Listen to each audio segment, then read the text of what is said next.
All right, ladies and gentlemen, a little bit of participation here, so please close your eyes. Now work with me, okay? I'm looking around the room. I will know if your eyes are open. Just close your eyes. I'm not going to ask you to chant or meditate. Think about a great, recent customer service experience that you had. Where were you? Maybe what company was delivering that service to you. Think about the setting. Pay attention. Right, really think about that particular moment. This is going to be relevant to the entire conversation here. What was said? Was it something you were eating? Was it the place? Most importantly, how were you made to feel in that moment? If you had to pick 3 words and you had your own slides in your head that went through, what would those 3 words be that describe how you were made to feel in that great service experience? All right, open your eyes.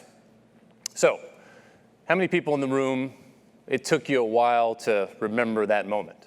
Right, please, show of hands, so I get a sense, right? Good amount of people in the room, well over half in the room. It took you a while. Well, why?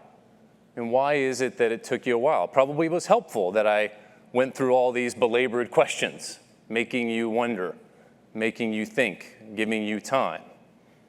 You know, why is it so hard to see these great service moments? Now, I've been fortunate in my role to have spent a lot of time in a lot of different places doing this exact same exercise. Ordinarily, I'd be asking the audience, which I can't do here, right? But I've done this in front of 40 travel writers in the business, in the hospitality and travel space. I've done this at Harvard Business School. I've done this for other Fortune 500 companies, done it at employee meetings within my company, and one-on-one dinner parties. Just getting people stories about great service. So I'll give you the answers of what I think you all would answer if I said, well, why is it so hard to see?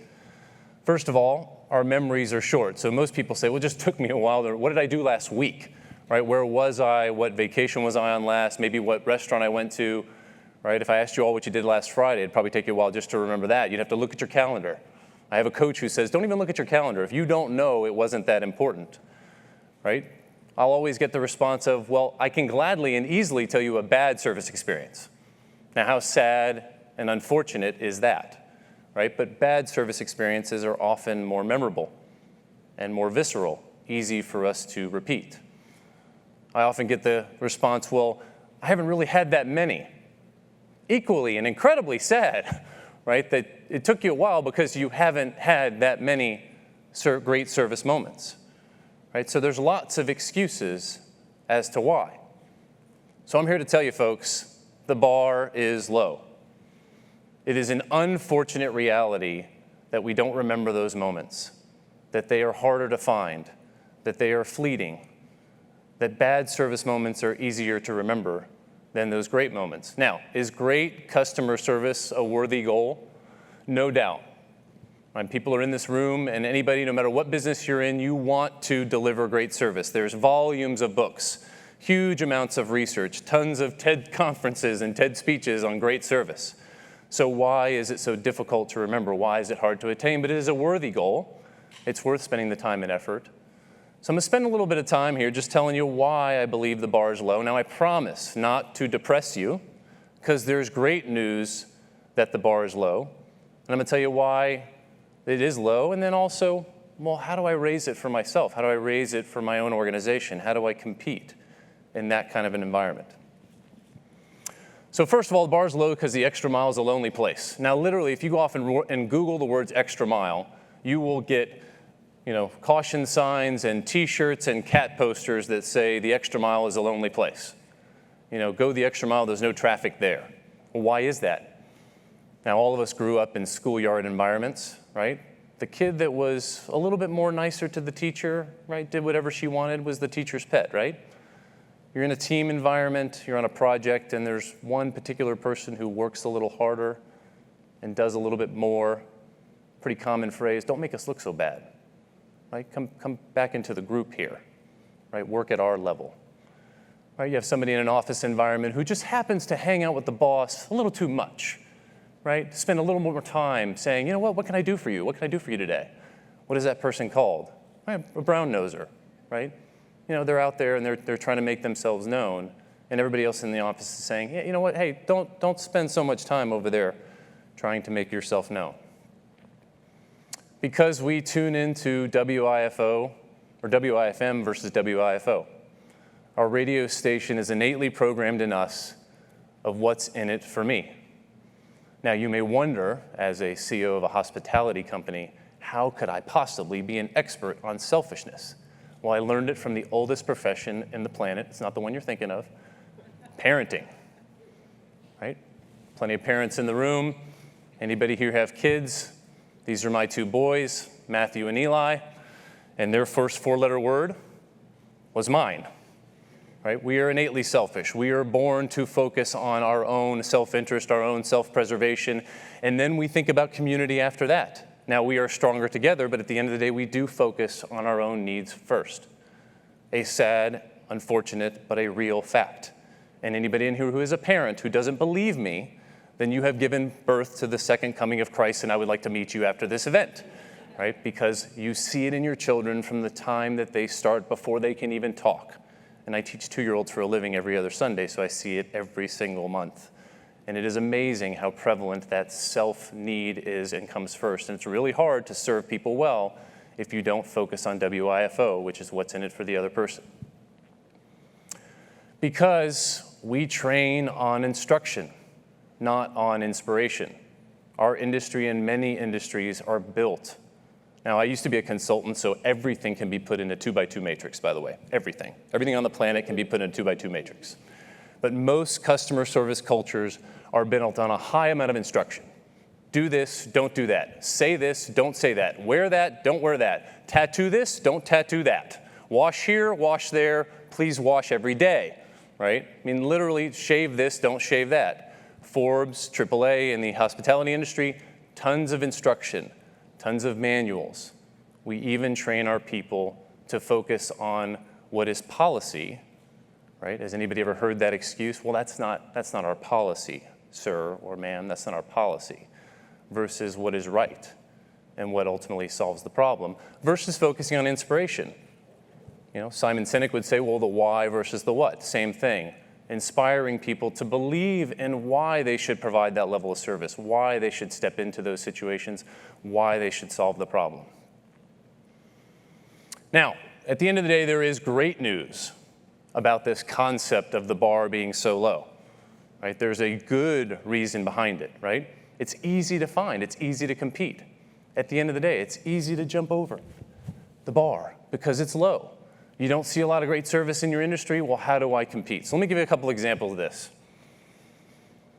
It's great that the bar is low because you no longer make the customer wait.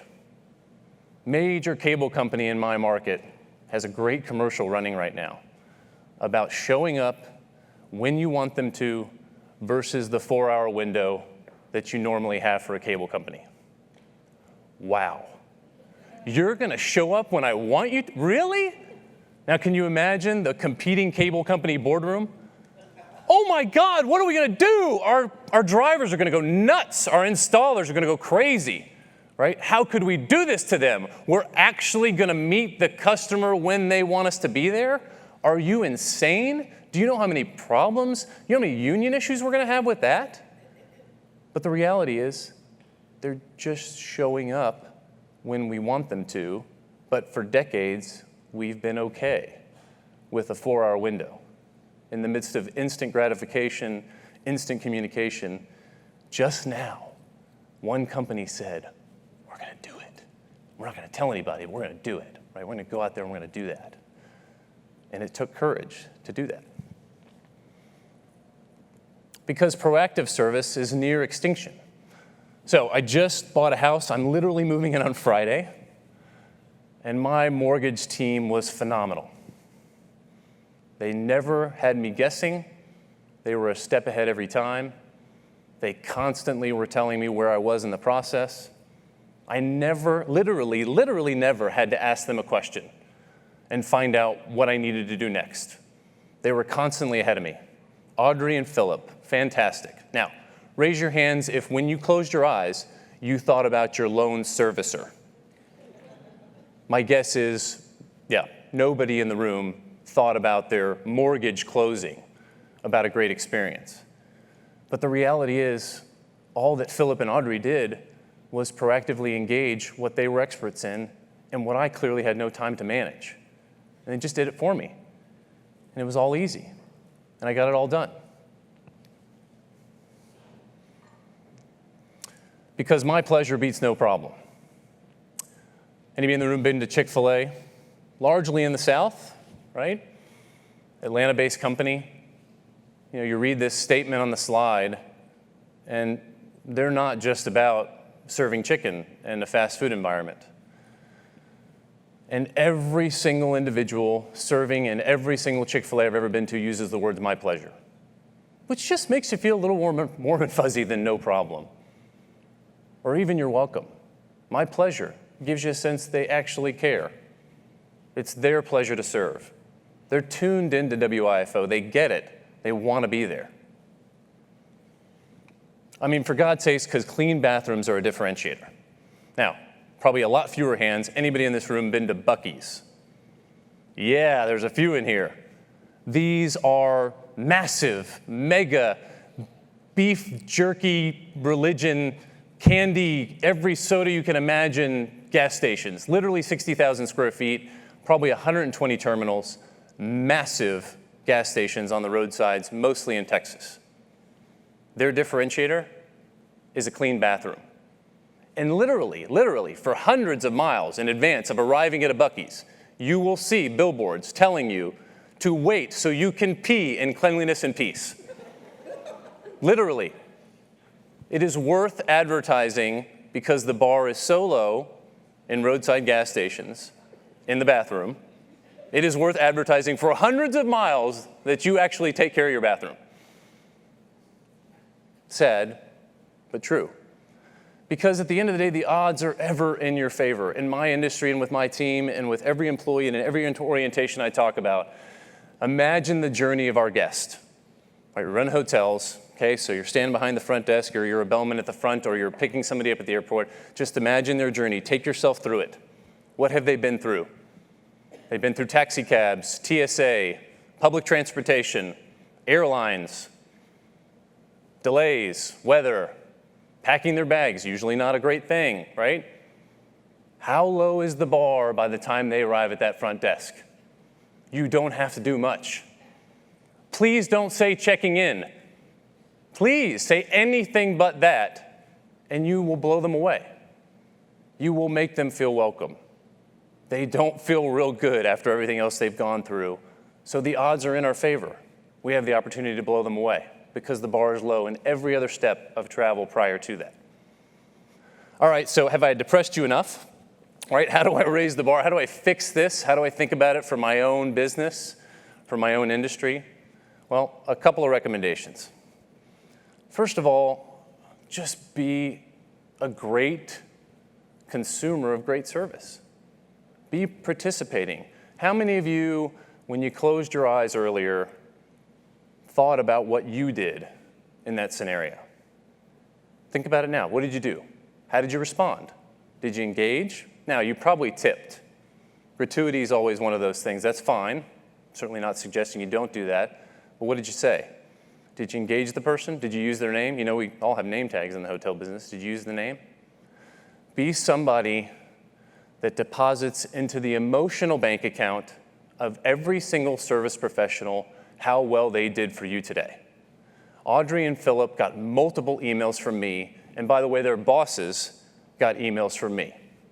Now, I can tell you, as a CEO of a company, we serve thousands of guests every single year, millions of hotel rooms, 9,000 guest rooms across this country. And I can tell you, I get maybe somewhere between 12 to 15 emails from guests that somehow find out, benchmark who we are, find my name on the website, find my email, and the unfortunate reality is most of those are not great service moments. So when we have those bad moments, we will run through walls. I mean, we will search, we will find, we will Facebook, we will LinkedIn, we will find someone. We will find the biggest name tag in the room to complain about the problem that we had.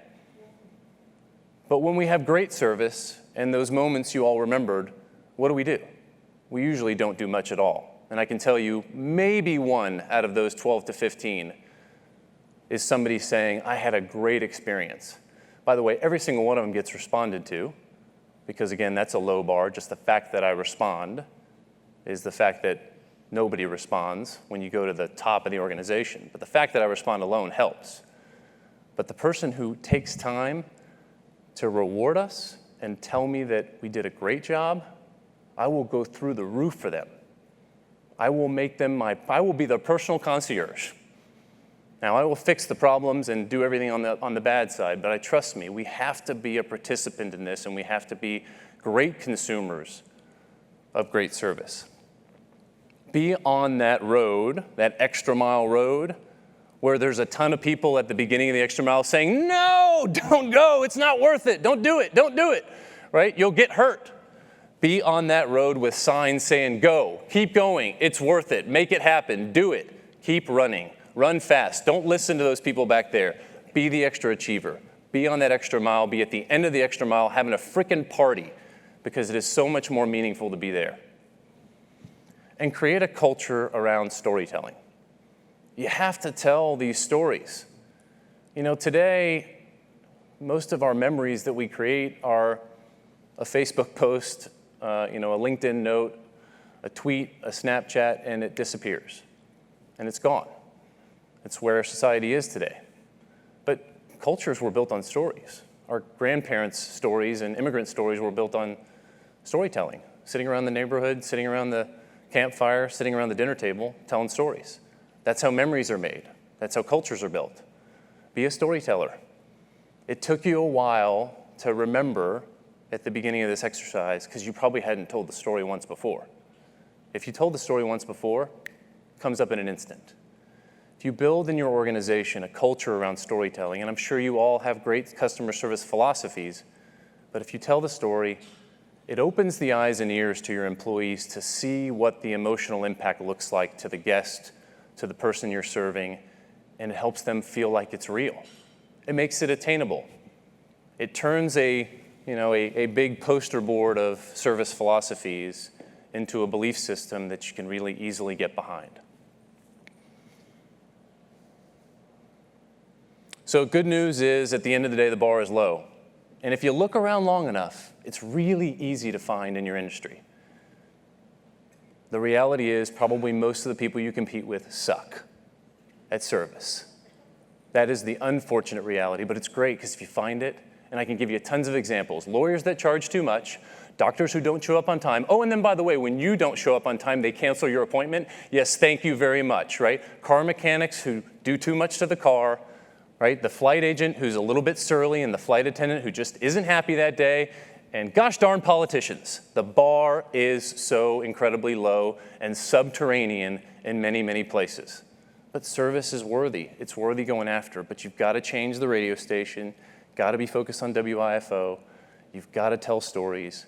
You got to make it purposeful.